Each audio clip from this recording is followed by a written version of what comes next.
Vamos lá, queridos. Provérbios 21. Vamos ler inicialmente o versículo 14. Eu só tenho mais 3 provérbios para terminar o 21. Então, dependendo aí, eu começo o 22 hoje ou eu deixo para a próxima semana.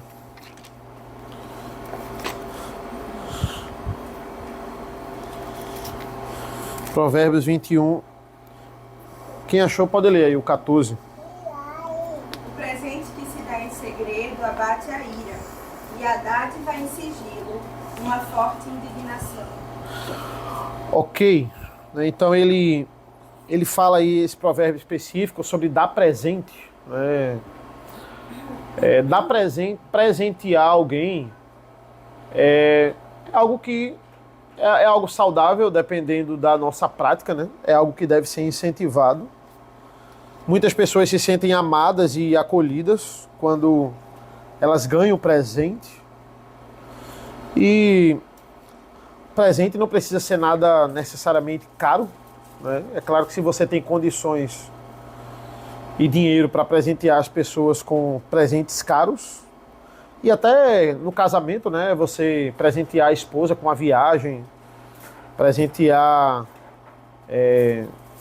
de forma geral, mas o que a gente deve ver num presente é basicamente a intenção do presente, não o preço do presente, né? Eu tenho certeza que se você não tem condições de dar um presente caro para sua esposa, mas você ir ali na praia e andar na orla com ela ali, tomar um sorvete, eu tenho certeza que para muitos casais isso aí já é sair da rotina, né? Qual foi a última vez que você pegou a sua esposa e você fez alguma coisa só você e ela, né? Falando aí do Dia dos Namorados. Então, o presente ele tem a sua serventia, né? A mulher sábia, digamos assim, ela vai olhar o valor do presente e não... vai olhar a intenção do presente e não o valor do presente. E presente também serve para o mal. Por exemplo, pessoas dando presente para subornar a outra pessoa. Aí não é um presente de coração, é um suborno para que a pessoa fique calada ou para que a pessoa deixe os outros, né? O brasileiro adora dar presentes para isso. Presentes deixam pessoas alegres e outras pessoas aproveitam o presente para ostentar. Gostam de dar presentes caros na frente de outras pessoas para mostrar que ela tem ali uma boa aquisição. O problema é que a gente não pode tratar o presente como um objeto de idolatria. Por exemplo, existem pessoas viciadas em dar presentes e não têm condições de dar presentes caros ou dar muito presente a todo mundo, mas ela gera dívidas porque ela está aí dando presentes. Só que o versículo 14, ele fala sobre uma situação específica. Qual é a situação de Provérbios 14? É uma pessoa que deu um presente e ela tem uma finalidade em dar esse presente. Por que ela está dando o presente a outra pessoa? Aqui em Provérbios 14.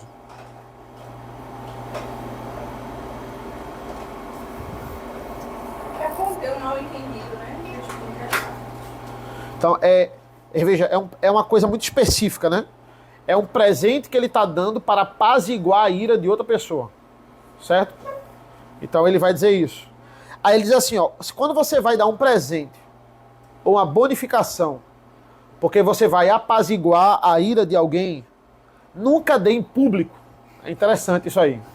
Sempre dê esse presente em sigilo, né?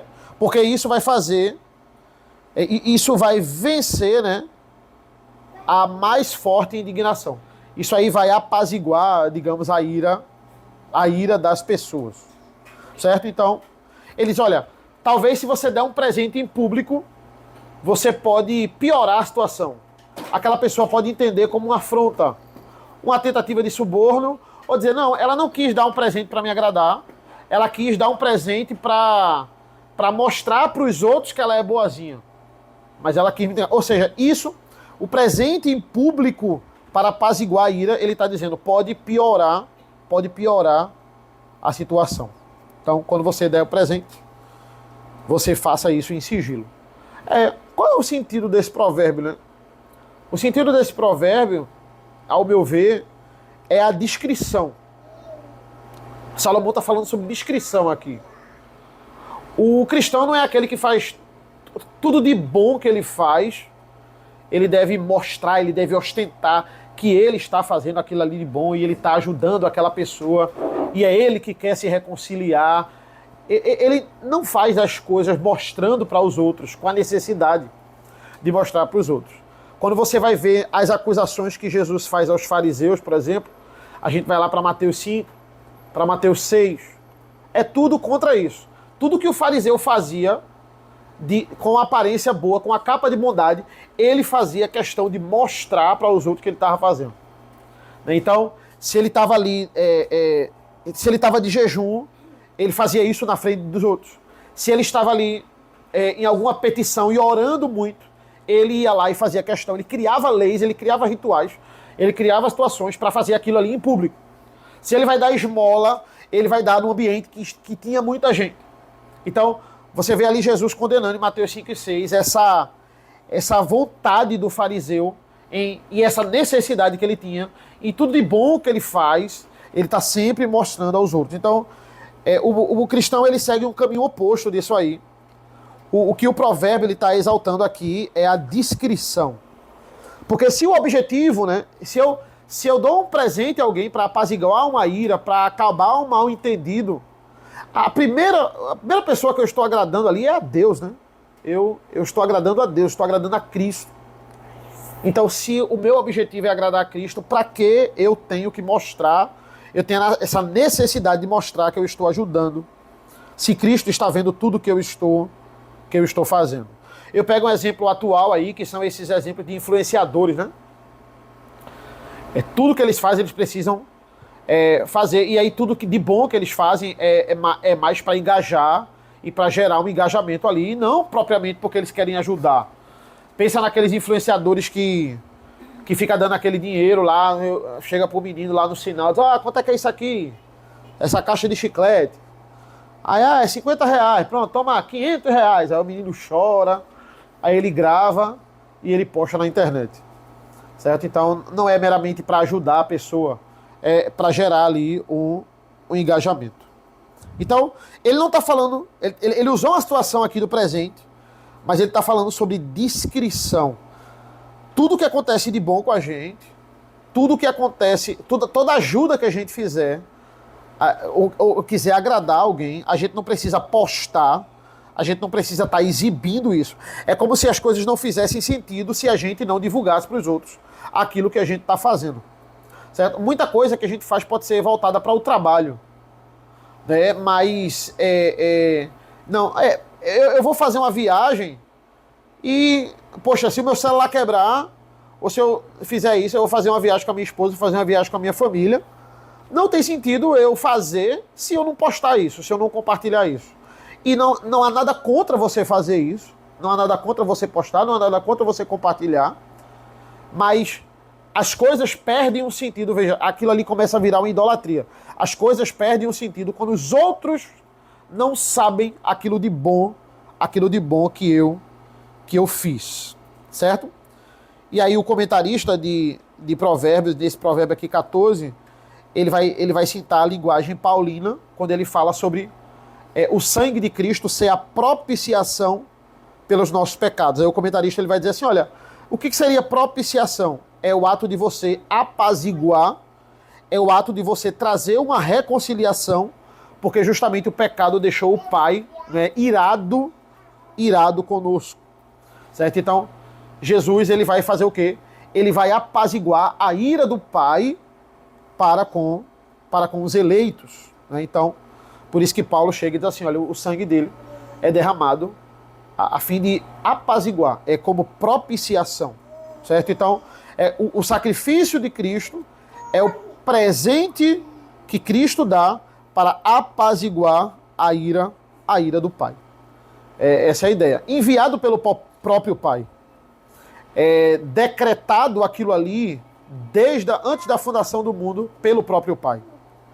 Porque Deus é justo e ele precisava, para nos salvar, exercer a justiça no Filho. Aí ele chega no 16 aqui, eu só tenho o 16 e o 24 para terminar o versículo 21, capítulo 21. Basicamente o 16 e o 24 eles falam sobre a mesma coisa. Quem se desvia do caminho do entendimento repousará na congregação dos mortos. Né? Quem é o caminho? O caminho é o próprio Jesus. O caminho é o próprio Cristo. Ele vai dizer, né? Eu sou o caminho. E se a gente se desviar desse caminho, ele vai dizer, você repousará na congregação dos mortos. Ele está falando de condenação aqui. Esse repousar aqui não é descanso, né? Não é repouso. Ele está dizendo assim, olha, você vai parar na congregação dos mortos. Você vai estacionar na congregação dos mortos. Você vai parar ali e você não vai conseguir prosseguir. Você vai ficar eternamente ali. Aquele ali vai ser o seu local fixo, né? E aí eu peço para alguém ler aí. Alguém lê aí o provérbio 22:6, que é um provérbio que a gente vai ver ainda, né? A gente não vai falar sobre ele hoje, mas é um dos provérbios mais famosos desse livro, né? Do livro como um todo. Alguém pode ler aí o versículo 6 do capítulo 22? Educa a criança no caminho que deve e até quando envelhecer não se desviará dele. Então, veja, ele está falando sobre o caminho, né? Olha, versículo 16, se você se desviar do caminho do entendimento, você vai repousar na congregação dos mortos. Ensina a criança no caminho que ela deve andar, e quando ela crescer, ela não vai se desviar dela. O mesmo caminho do provérbio 22:6 é o caminho de provérbio 21:16. O caminho é Cristo. Eu devo criar o meu filho, eu devo apontar o meu ensinamento dele para Cristo, né? Muitos acham e muitos se contentam com a igreja.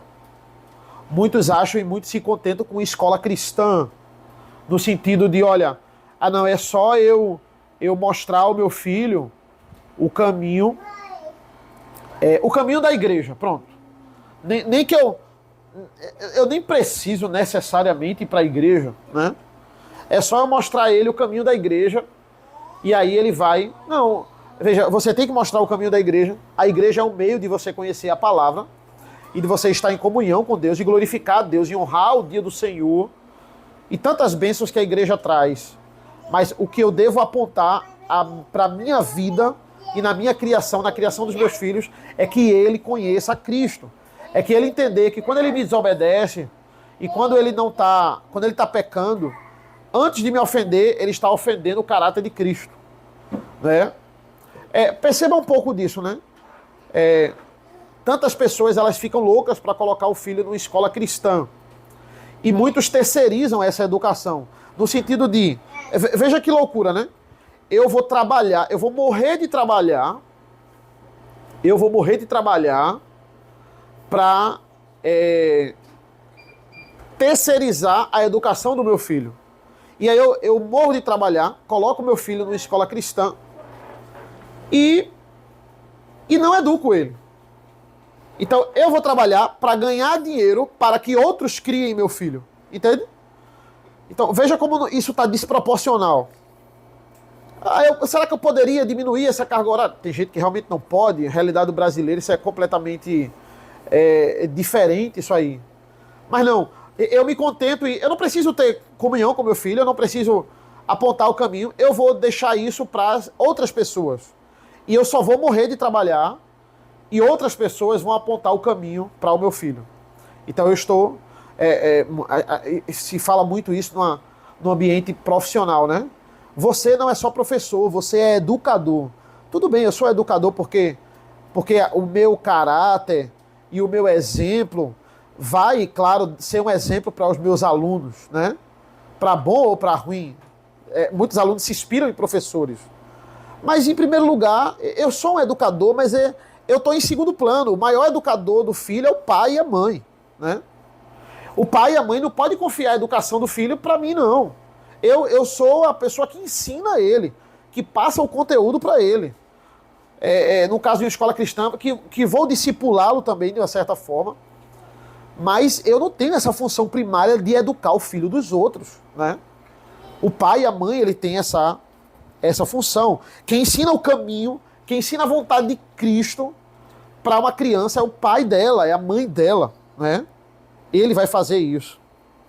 Então, e depois a gente vai detalhar também o versículo 6 do capítulo 22. Certo? Versículo 24, que também vai nessa temática de sabedoria.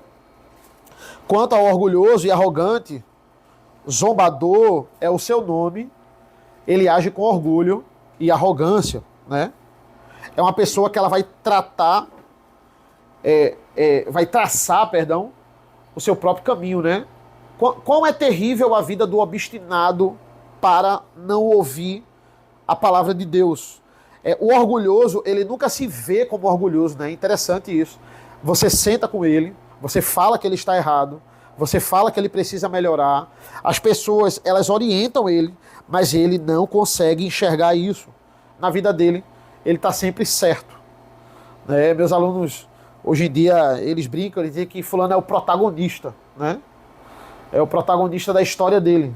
Não, ele é o protagonista. O protagonista do conto da Disney, ele está sempre certo, né? No final, as outras pessoas vão perceber que ele estava sempre certo. Ele vai ser humilhado, ele vai ser criticado, mesmo por estar certo, mas no final todo mundo vai entender e todo mundo vai se curvar à grande vontade dele de estar certo, né? Ele não é aquele que recebe conselho. O arrogante é assim. Ele não aceita receber conselho. Eu estou me rebaixando se eu receber conselho. Eu aconselho. Então, a pessoa vem dar uma lição de moral para mim, eu até ouço, mas aí no final eu não posso ficar para trás. Eu vou também dar uma lição de moral para ela. Para que ela entenda quem é o protagonista, né? E aí, entrando um pouquinho, eu só vou até os versículos 1 e 2 do versículo 22, porque eles basicamente falam da mesma coisa. E também por causa do tempo que dá pra gente seguir aqui até o final, que eu planejei. Alguém pode ler aí pra mim? Versículos 1 e 2 do capítulo 22. Mais vale o bom nome do que muito dinheiro. Ser estimado é melhor do que a própria dinheiro. O rico e o pobre têm algo em comum. O Senhor fez tanto como ele. Amém. Matthew Henry comentando esse primeiro versículo, né? Mais vale um bom nome do que as muitas riquezas. Ser estimado é melhor do que a prata e o ouro. Ele vai dizer assim: o dinheiro é capaz, abre aspas, né, de fornecer excelentes recursos para o próximo. Mas somente um bom nome vai fazer você capaz de pregar o evangelho para ele. Né? Então, o que é que Matthew Henry está dizendo? Ele está dizendo, olha, você só... A porta de entrada para uma pessoa lhe ouvir, você pregar o evangelho para ela, não é dinheiro. Não é você ter muito dinheiro. É você ser uma pessoa confiável. É você ser uma pessoa de respeito, a ponto das primeiras palavras que ele disser, vai ter uma certa credibilidade, porque você é uma pessoa confiável. Não que o evangelho vai ser sustentado pela pessoa que você é, mas é como se fosse a porta de entrada.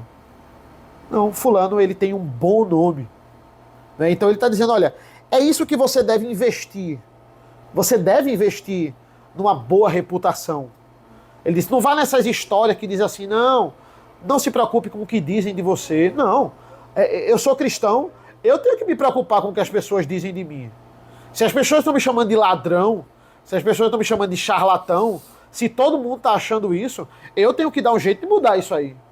Porque tudo que eu disser vai se perder completamente a credibilidade. Um pastor no Brasil, ele não tem tanta credibilidade. Certo? Por quê? Porque pastor é conhecido como ladrão, como charlatão. Então, eu não vou me incomodar com isso. Não importam que as pessoas... Não, eu vou me incomodar com isso sim. E isso vai tirando a credibilidade daquilo que eu estou falando. Né? Então ele está dizendo, olha, preze sim pelo bom nome. Né? Ele não está condenando o rico. Ele não está condenando aquela pessoa que tem posses, aquela pessoa que tem riqueza. Mas ele está dizendo assim, olha, se for para colocar numa balança ser rico e ter um bom nome, pesa mais ter um bom nome. Se você conseguir essa grande habilidade de ser rico e ter um bom nome, ótimo. O que todo mundo quer é isso, é ser rico e ter um bom nome. Se puder ter os dois, ótimo. Tem muita gente que assim. Mas o brasileiro, a maioria dele não está preocupado com isso. Ele está preocupado em ser rico. Os políticos aí, as pessoas que a gente conhece, aqueles personagens, eles não estão nem aí pelo bom nome. Eles acham até engraçado não ter um bom nome. Eles acham até engraçado ter oposição. Mas no final eles vão ganhar dinheiro. No final eles vão ser ricos. No final eles nunca vão precisar ter que trabalhar. Então, dane-se ter um bom nome para eles. Eu não quero nem saber disso. Eles querem, de fato, serem ricos, né? Se você puder ter os dois, melhor. Mas sempre preze.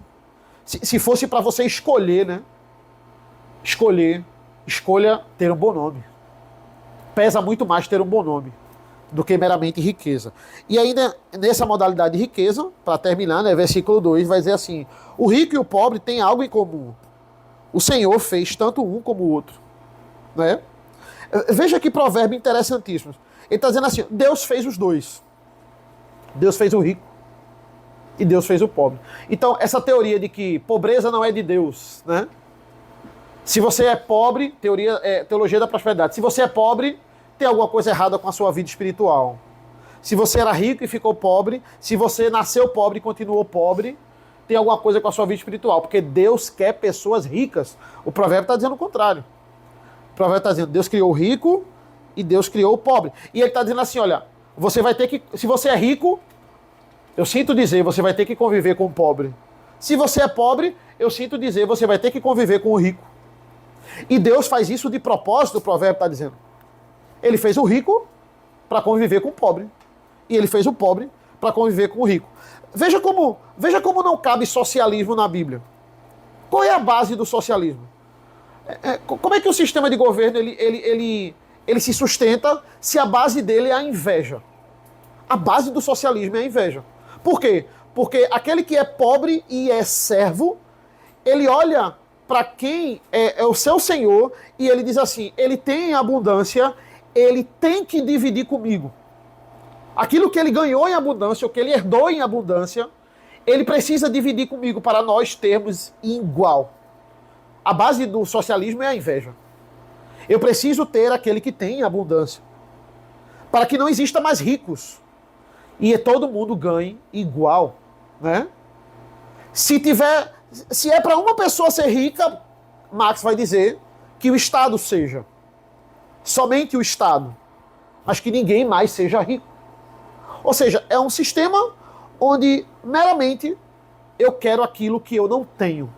É um sistema que a base dele é a cobiça. Que a base dele é a inveja. Como é que isso pode dar certo? Não, o provérbio está dizendo assim: Deus fez servos e Deus fez aquele que tem muitos servos. E ele vai sustentar e ele vai dar conta da vida dos dois. Daqui a pouquinho. Da vida dos dois. Certo? Então, se eu sou pobre, eu preciso glorificar a Deus na condição que ele me deu, né? E se eu posso melhorar de vida, eu tenho que fazer de tudo para isso. E se eu sou rico, eu não, por exemplo, o pobre não pode chegar e olhar para o rico e ele ficar com raiva pelas coisas que o rico tem, né? Olha a facilidade, olha a flexibilidade no horário do meu patrão, daquele que está acima de mim. Olha as coisas que ele ganha. Olha as viagens que ele fez. Esse cara não trabalha. E aí eu começo a ficar com inveja daquele que tem o recurso que Deus abençoa para me dar o meu salário. Eu começo a invejar a vida dele. É assim que se informa o socialismo. Eu preciso ter o que o meu patrão tem. Ou ele vai ter que dividir com todo mundo e aí ele não vai ter o que ele tem. Que ele vai dividir comigo. Certo? Então, eu preciso lidar com isso aí.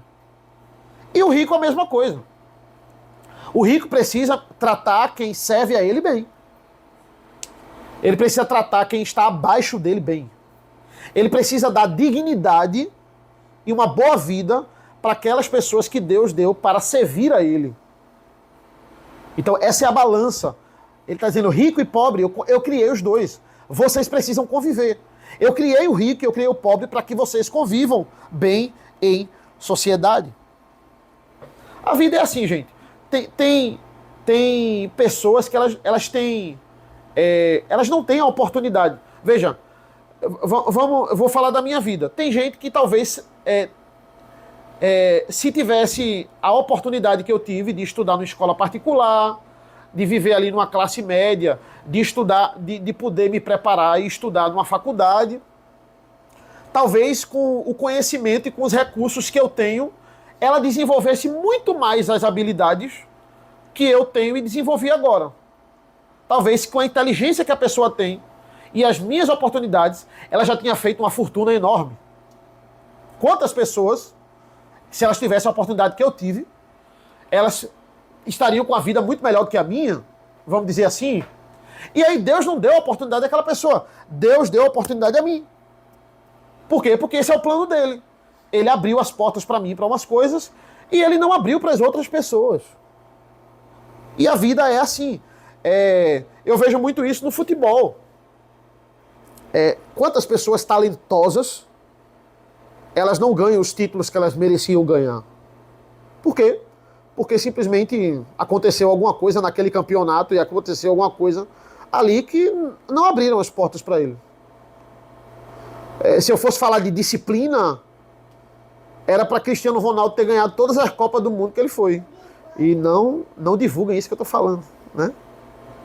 Mas se eu fosse falar sobre determinação e disciplina, era justo. Se eu fosse falar de talento, era para Messi ganhar todos os campeonatos que ele participou, e assim vai. Mas não, é um jogo, é uma competição, muitas coisas ali interferiram, certo?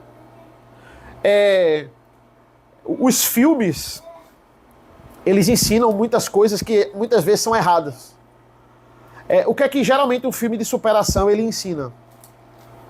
Se você for menos favorecido, mas se você tiver disciplina e você tiver força de vontade, no final você vai vencer.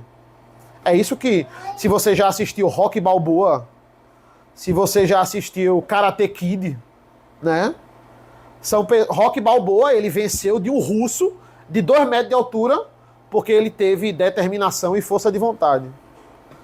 Isso na vida real não iria acontecer. Isso na vida real, por mais que ele tivesse força de vontade e ele tivesse determinação, o russo continuaria com 2 metros de altura e com muito mais força do que ele. E muitas vezes, o seu esforço não vai resultar naquele resultado que você quis. Você está estudando para o concurso e você está se matando, e chega uma pessoa com um QI lá em cima, que estudou 30% do que você estudou e passou. Bom, será que isso é justo? Né? Então, não é que se você lutar, você sempre vai conseguir. Não necessariamente. Não necessariamente. Você se esforça tanto, mas tem fulano que tem um biotipo muito maior do que o seu, que tem 2 metros de altura, e quem vai ganhar a luta é ele, porque ele já nasceu favorecido. Ele só teve que treinar um pouco. E você se esforçou tanto. Você não chegou lá. Aí, o que é que eu devo fazer com esse dilema? Eu devo desistir? De forma nenhuma. É aí que entra uma coisa chamada contentamento. Você se esforçou, você se dedicou, você fez a sua parte, mas não foi da vontade de Deus que ele lhe abençoasse ali naquele momento, ou que você tivesse aquilo ali naquele momento específico, né? É isso que fala a Herbalife, é isso que fala o sistema de pirâmide, né? A pessoa que está no topo da pirâmide, ela tem uma Lamborghini, ela tem uma casa na cobertura, e ela diz, olha gente, eu só tive que fazer isso, isso e isso, eu só tive que seguir esses 3 passos, a gente está na era disso na internet, né? 3 passos para o sucesso, 5 passos para uma vida plena, não sei o quê. Então faça isso igual que eu fiz e você vai adquirir isso. É a era dos influenciadores. E não, aquela pessoa só está no topo da pirâmide porque tem um bocado de gente sustentando ela. E é isso. A vida não é que se todo mundo se esforçar, vai conseguir o que quer, porque tem muita gente esforçada por aí. Tem muita gente preguiçosa, mas tem muita gente esforçada por aí também. Tem muita gente talentosa por aí também. Então, o que é que ele diz, para finalizar, né? Tanto o pobre pode ser orgulhoso, quanto o rico pode ser orgulhoso. Deus colocou o pobre e o rico para se encontrarem, e os dois precisam conviver juntos. O rico não humilhando quem está abaixo dele, e ele vai ter que controlar isso. Ele tem recursos também para honrar as pessoas que o servem, e ele vai ter que buscar sabedoria de Deus para isso, porque esses recursos também requerem responsabilidade, e o pobre não cobiçando as coisas do rico. Ele está dizendo, olha, até eu voltar, sempre vai existir rico e pobre. Sempre vai existir pessoas mais ricas do que você, pessoas mais ricas que você vai ter que servir, que você está dependendo delas financeiramente. A vida é assim. E também vão existir pessoas que dependem de você financeiramente. Né? Se você tiver algum recursozinho, o mínimo de diarista que trabalha na sua casa, como é que você está tratando ela? Como é que você está tratando as pessoas que estão aprendendo com você, que estão que foram colocadas ali por Deus para lhe servir de alguma forma? Como você está tratando? Porque nós servimos as pessoas, mas tem pessoas também que nos servem, né? Então, nós temos que aprender a conviver com essas pessoas. Tem gente que tem muita dificuldade com isso. Dificuldade de tratar bem quem é menor do que ela. Quantas pessoas têm dificuldade? Conheço pessoas que têm anos de igreja e têm essa dificuldade. Quando tem alguma pessoa que tem que aprender com ela, quando tem alguma pessoa que está abaixo dela, ela não trata como essa pessoa me trata, por exemplo. Como essa pessoa trata outras pessoas superiores a ela. Com um poder aquisitivo superior, ou com influência superior, ou até com um ofício superior. Elas tratam, agora, quando chega com um secretário, com uma pessoa mais humilde, ela esculacha a pessoa. Ela não tem essa maturidade espiritual. Nós somos senhores de algumas pessoas e nós somos servos de outras. E precisamos aprender a ser senhores e precisamos aprender a ser servos. Amém, irmãos? Alguém tem algum comentário, alguma coisa? Falar?